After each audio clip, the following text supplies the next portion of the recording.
So we've got a massive Pixel 8 and Pixel 8 Pro leak revealing the unboxing in all colors, the camera samples, the benchmarks and more. So let's get right into it.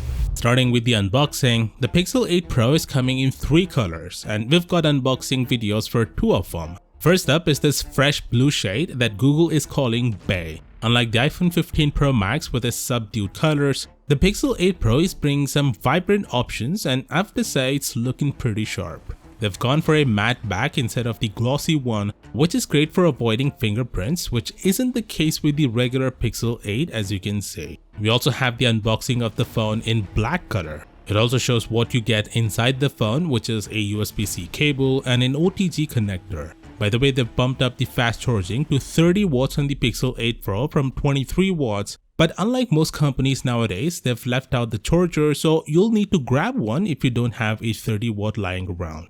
Now let's take a peek at the front of the phone and you'll notice some super slim and even bezels. And just so you know, it still rocks an optical fingerprint scanner, not one of those ultrasonic ones like Samsung's got.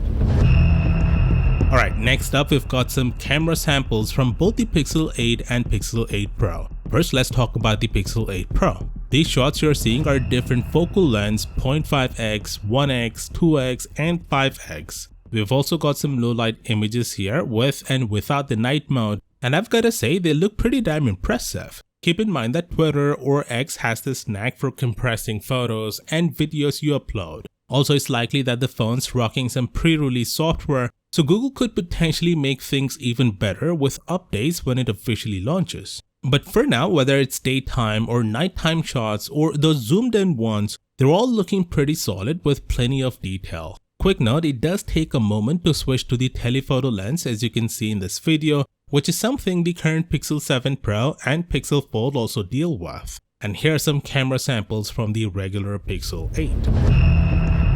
Now let's talk benchmarks. The Tensor G3 chip is expected to bring some serious upgrades, but how does it stack up in the benchmarks? Well, both the Pixel 8 and 8 Pro popped up on Geekbench, and here are the scores. You can see the Pixel 8 Pro is on par with last year's Snapdragon 8 Plus Gen 1. There's still a noticeable gap when compared to the 8 Gen 2 found in devices like the S23 Ultra. But you see, that's always been the case with the Tensor chips offering last year's Snapdragon performance. But if we look at it year over year, the Pixel 8 Pro gives us a 20% bump in CPU performance compared to the Pixel 7 Pro. Of course, let me know your thoughts and I'll see you tomorrow. Peace out.